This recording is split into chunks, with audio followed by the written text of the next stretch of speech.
আজ সকালবেলা ঘুম থেকে উঠে দেখি মা আজকে ঠাকুরঘরে আজকে বৃহস্পতিবার আজকে পাঁচালি পড়ছে আর দেখিনি আমার খুব মনে শান্তি লাগলো। এর মধ্যে আমি সবাইকে সকালের খাবার দিয়ে দিলাম আর শুভটা এখন বেরিয়ে যাওয়ার একটা সময় রয়েছে, কিন্তু শুভ এখনও আইসামে যা করছে, এখনও বিছনার মধ্যেই পড়ে রয়েছে। আমি এখনও বিছনাও তুলতে পারিনি। সবাই বেরিয়ে গেলে কাজে মাও ঠাকুরঘর থেকে বেরিয়ে আসলো, একটা রান্নার সরঞ্জাম শুরু হয়ে গেল আর আমি ঘরেরও টুকিটাকি কাজ সমস্ত সেরে নিলাম। তারপরে দুপুরবেলায় শুভ আবারও ঘরে এসে গেল, ঘরে এসে নিয়ে ভাতটা খেয়ে আবারও অফিসে যাবে, কিন্তু বাইক নিয়ে এখানে ব্যস্ত। বাইকটা কেনার পরে থেকে এই অবস্থা তার। 2000 years later. তো সন্ধ্যা দিয়ে আসার পর বিকেলবেলা এখন মা বলেছে একটু ভাত বসিয়ে দাও, ভাত কমাবে। তো এখন আমি ভাত আবার বসিয়ে দিচ্ছি রাত্রেবেলা সবার খাওয়ার জন্য। আর এমনি তো শরীরে কদিন ধরে কোনো কিছু করতেও তাল পাচ্ছি না, তাই সকালবেলা দুপুরবেলা আমি ভালো মতো তোমাদেরকে কোনো কিছু দেখাতেই পাচ্ছি না।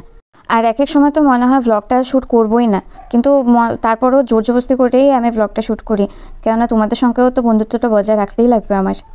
আর দেখো এর মধ্যে আমার ভাতও নেমে যাচ্ছে।